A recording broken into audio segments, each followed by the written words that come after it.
Of course Mira sendiri pun sebenarnya rindu juga nak mengacara, tapi Mira pun tak pastilah Mira ni relevan lagi ke tidak kan.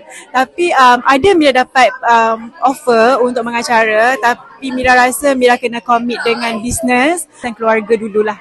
Actually ada rasa tu bila tengok kawan-kawan semua buat hosting kan, kita rasa macam rindu. Bila dapat pegang mic ni pun dah seronok dah.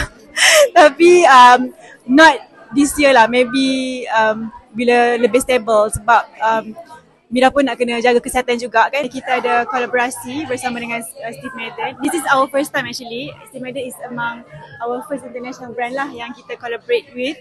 And saya sangat happy dan teruja sebab selama ni Steve Madden ni memang menjadi pilihan ramai untuk aksesoris, kasut dan handbag.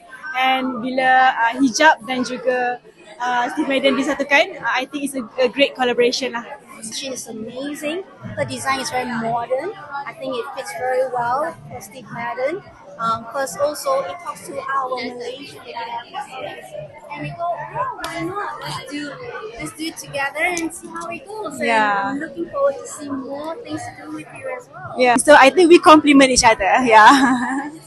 Koleksi Raya Amira Zaini, kita ada 12 koleksi printed. Sebenarnya kita juga ada koleksi-koleksi basic lah. Tapi Amira Zaini punya signature adalah printed collection.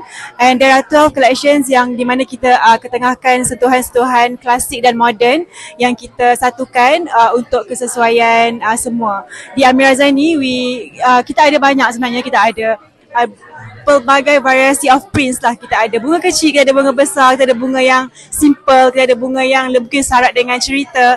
Jadi kita memang sesuai lah dengan tagline kita juga, hijab for all. Tahun ni Mira nak semua orang boleh pakai tudung Amira Zaini.